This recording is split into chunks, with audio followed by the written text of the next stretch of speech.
Halo semuanya. Wah, rame banget malam ini. Saya seneng banget bisa tampil di sini. Apalagi katanya penontonnya udah lunasin semua cicilan. Mentalnya udah siap ketawa.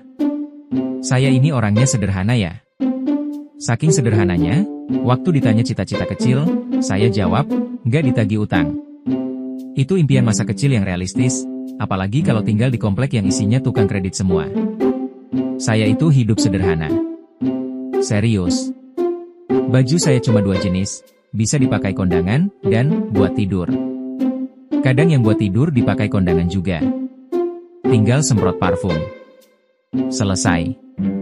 Biar kata bajunya kucel, yang penting aromanya seperti toko parfum counter ilegal. Orang-orang sekarang ribet. Minum air putih aja nggak cukup. Harus infused water. Saya MAH air galon aja udah seneng. Asal jangan infusnya bocor, ntar malah kayak RS berjalan. Di kompleks saya itu, yang paling kaya bukan ketua RT. Bukan. Yang paling kaya, tukang kredit. Bener. Dia datang ke rumah sambil ngasih katalog isinya perabot rumah tangga. Bu, ini ada panci, kompor, setrika. Bayar cuma 5.000 seminggu. Ibu saya langsung beli. Alasannya? Murah, bisa dicicil, kayak mantu idaman. Tapi lama-lama rumah saya penuh. Ada blender, oven, kipas angin. Semua cicilan. Bahkan tukang kredit sampai punya daftar khusus buat keluarga saya. Kayak pelanggan premium. Kalau telat bayar, bukan ditagih lagi. Tapi udah dikasih kode booking buat masuk B checking. Saya pernah ngajarin ayah saya pakai HP Android. Katanya dia mau install aplikasi. Saya tanya, aplikasi apa ya?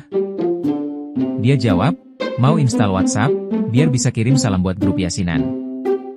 Saya pasangin, terus dia nanya, kalau mau nyalain ini gimana?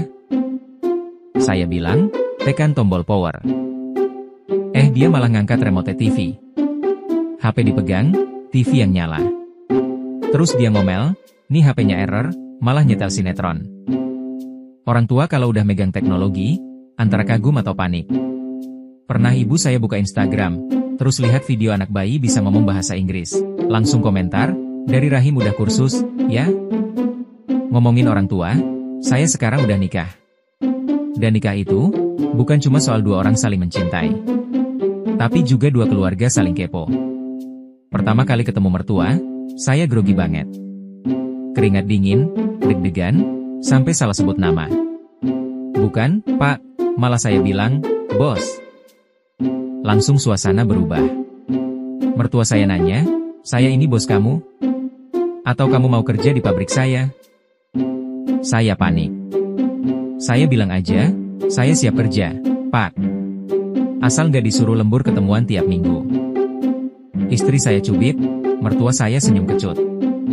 Alhamdulillah, masih dikasih makan. Istri saya itu beda banget sama saya. Dia orangnya tuh depan. Saya muter-muter dulu. Kayak GPS sinyal hilang. Contoh ya, kalau saya lapar, saya bilang, sayang, kamu gak capek ya hari ini? Dia jawab, enggak. Kenapa? Saya lanjut, soalnya kalau capek, aku bisa bantu masak. Dia langsung, kamu lapar ya? Bilang aja. Dia tuh kayak detektif, cuma perlu 2 kalimat buat nangkep maksud saya. Urusan uang juga seru. Gaji saya itu masuk jam 9 pagi, keluar jam 9:02. Masuk rekening kayak nebeng bentar doang. Nggak sempet anget, langsung ditransfer istri buat bayar listrik, air, dan langganan Netflix yang jarang ditonton karena nonton drama rumah tangga lebih seru. Saya tanya, sayang, kita nonton film bareng yuk. Dia jawab, nanti aja, aku lagi nonton drakor. Saya tanya, judulnya apa? Dia jawab, suami pemalas yang gak peka. Saya diam. Soalnya kayaknya saya pernah main di episode itu. Anak saya sekarang udah TK. Dan anak TK itu banyak nanyanya. Tapi nanyanya gak logis. Contoh, Papa, kenapa dinosaurus punah? Saya jawab, karena meteorit. Dia nanya lagi, kenapa meteoritnya gak belok? Saya diam. Mau jawab apa? Karena dinosaurus nggak pakai GPS? Anak kecil tuh ya. Logikanya absurd tapi polos. Pernah dia bilang, "Pak, besok aku mau jadi Power Ranger." Saya bilang, "Wah keren." Dia lanjut, "Aku mau yang warna merah." Saya tanya, "Kenapa nggak biru?" Dia jawab, "Soalnya merah lebih galak." Kayak mama. Di rumah itu, semua punya media sosial. Bahkan ibu saya bikin TikTok. Tapi isinya bukan joget. Isinya masak gulai, bikin sambal, terus ngasih caption, "Yang mau resep, chat Waya." Kebayang nggak? Komennya, "Bu, ini cabainya berapa kilo? Minyak gorengnya pakai merek apa? Resepnya bisa cot?" Saya bilang, "Bu, itu TikTok, bukan katalog." Tapi ya begitulah, emak-emak sekarang makin canggih. Bapak-bapak juga. Cuma kalau bapak main TikTok, isinya video mobil, burung berkicau, dan tutorial ganti oli. Dulu kalau mau ketemu teman, kita naik sepeda, ketok pintu, terus tanya, "Main yuk?" Sekarang, kirim DM, terus nunggu centang biru. Kalau gak dibales, langsung galau kayak diputusin. Saya dulu main layangan, sekarang anak saya main Minecraft. Saya ngeliatin aja bingung. Ini main bangun rumah. Tapi gak pakai semen? Anak saya malah bilang, "Papa gaptek ya?" Saya bilang, "Enggak, Papa cuma old school." Dia jawab, "Old school itu gaptek tapi bangga." Saya paling benci iklan yang terlalu jujur tapi nyakitin.